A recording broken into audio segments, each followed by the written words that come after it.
Good morning, friends. 2nd September 25. Using Smart Decider, நான் எப்படி இன்னைக்கு ட்ரேட் பண்ணேன் அப்படின்றத பார்க்கலாம். How I traded today using Smart Decider. Today market opened at 24,563. So I better take a call and put of 650 call and 650 put. I expected today market to hold in the open price. So whatever indecision, if it's anything was there, I need to see whether he is above it. So I need an indecisional candle. எனக்கு மார்னிங்கே எனக்கு ஒரு indecisional candle வேணும், or else ஒரு previous டேல எனக்கு ஒரு indecisional candle வேணும். சம்வேர் இப்போ நான் 1 மினிட்ல பார்த்தேன்னா நேற்று ஒரு indecisional candle after 258 almost nearing 3 எனக்கு ஒரு அப்சைட் ஏரோவோட எனக்கு ஒரு indecisional கிடச்சிருக்கு. It is a good sign. So market அது சஸ்டெயின் ஆயிடுச்சு அந்த ப்ரைஸ்னா I should focus towards call. Point number 1. Point number 2. Yesterday market moved in 1 minute on a close range la move ஆனதுனால any indecision if I get it today it is well and good. எனக்கு இன்னைக்கு ஒரு indecisional கிடைச்சதுன்னா it is well and good. So I waited morning at 9:22 I got an indecisional candle. Today is expiry, so I should not waste the first half movement, excuse me, which is highly important. So I plotted as per the rule. நம்ம rule படி ஒன்றும் இல்லை, இண்டிசிஷனல் கேண்டில்னு இப்படி form ஆனாலே high and low mark பண்ணிட்டு டக்குன்னு 5 மினிட்ல மாற்றணும். அது ஒரு எஃபெக்டிவ் மாடலான்னு நான் கண்டுபிடிக்கணும், அவ்வளோதான்.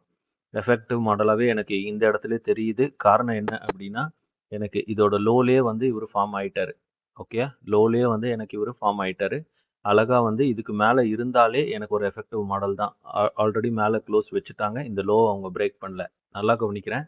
அப்போ எனக்கு இன்னொரு கன்ஃபர்மேஷன் வேணும்னு நான் யோசிக்கிறனால 5 மினிட்ல பார்க்கும்போது எனக்கு ஒரு அகெயின் எப்படி 1 மினிட்ல அப் ஆரோ க்ரீனில் இருந்துச்சோ 5 மினிட்லேயும் நேற்று 3 o'clock கரெக்டாக எனக்கு ஒரு க்ரீன் ஆரோ கொடுத்துக்கிறது எனக்கு ஒரு பெட்டர் டிசிஷன்.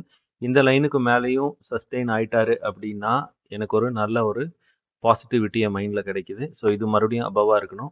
இப்போது இந்த இடத்துல வந்து எஃபெக்டிவ் மாடல் போடும்போது எனக்கு ஒரு இண்டிசிஷனல் கொடுக்குறாரு. இண்டிசிஷனல் கொடுக்கும் போது எனக்கு கால் அண்ட் புட்டில் எனக்கு கன்ஃபர்மேஷன் இருக்கான்னு நான் செக் பண்ணிக்கிறேன். நான் உடனே என்னோட 1 மினிட் காலையும் புட்டில் ஒரு 1 மினிட் டைம் ஃப்ரேம்லேயும் நான் ரெண்டுத்தையும் மாற்றிட்டேன். ஸோ மாற்றிட்டு நான் இன்றைக்கான டைம் ஃப்ரேமுக்கு நான் வெயிட் பண்ணுறேன், எனக்கு ஏதாவது இண்டிசிஷனல் இருக்கான்னு. நேற்று அங்கே செல் வந்துச்சு இல்லையா, பை ஆன இண்டிகேஷன் கிடச்சிச்சு இல்லையா நிஃப்டியில் பார்க்கும்போது. அதே மாதிரி நான் 650 புட்டில் பார்க்கும்போது எனக்கு செல்லு அதோட ஆப்போசிட்டாக கொடுத்துருக்கிறது எனக்கு ஒரு நல்ல கன்ஃபர்மேஷனை கொடுத்துருச்சு என் மைண்டுக்கு. ஸோ அப்போ மறுபடியும் நான் எனக்கு ஏதாவது கால் சைடு எனக்கு ஒரு கன்ஃபர்மேஷன் கிடச்சா நல்லது. பட் செல் சைடு கொடுத்த மாதிரி அதே மாதிரி எனக்கு 258க்கு காலில் கரெக்டாக அதே மாதிரி எனக்கு ஒரு பை கிடச்சிருக்கு. ஸோ மார்க்கெட் எனக்கு இதுக்கு மேலே சஸ்டெயின் ஆச்சுன்னா எனக்கு ஒரு அக்ரெசிவ் மோடு கிடைக்கட்டும். பட் நான் வெயிட் பண்ணுறேன், எனக்கான கன்ஃபர்மேஷன் எங்கே கிடைக்குதுன்னு நான் பார்க்குறேன். நான் ஒன்றும் இல்லை, எனக்கு ஒரு இண்டிசிஷனல் நேற்று எடுத்த இண்டிசிஷனல் கேண்டில் எனக்கு எதுவும் இங்கே ஃபார்ம் ஆகாதனால பட் நிஃப்டியில் ஃபார்ம் ஆகிட்டாரு.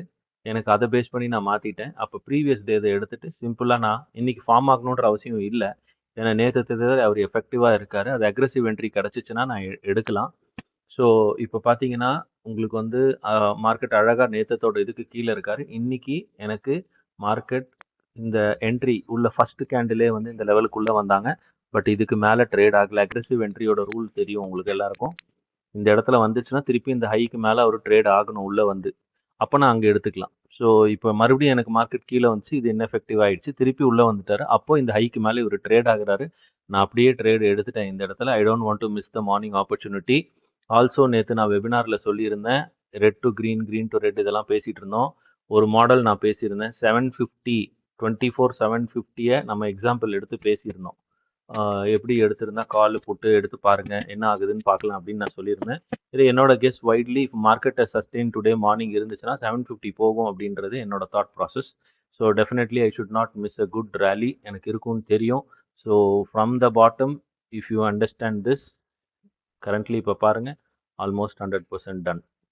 ஸோ இப்போது அது வரைக்கும் இங்கே எங்கேயுமே நமக்கு கிடைக்கல. இன்றைக்கி கிளியராக பியூட்டிஃபுல்லாக மார்க்கெட்டை வந்து புட்டை செல் பண்ணிட்டு கால் அழகாக பை பண்ணுறாங்க. அதனால தான் இந்த மூமெண்ட்டு காலில் பையிங் இருக்குது. ஸோ கால் பையிங் இருக்கனால இங்கே கிராஜுவலி இங்கே டிக்ரீஸ் ஆகிட்டே இருக்காங்க, இங்கே போகிறாங்க. ஸோ ஃபஸ்ட் ஆஃப் மூமெண்ட்டை சிம்பிளான ஒரு கான்செப்ட் வச்சு எந்த எமோஷனும் இல்லாமல் சிம்பிள் ஒரே ஒரு ₹2 ஸ்டாப் லாஸை வச்சு இவ்வளோ பெரிய ரேலியை பிடிச்சாச்சு. மீண்டும் இன்னொரு நாள் எப்படி பண்ணேன் அப்படின்றத உங்களுக்கு நான் அப்டேட் பண்ணுறேன். தேங்க்யூ, பாய்.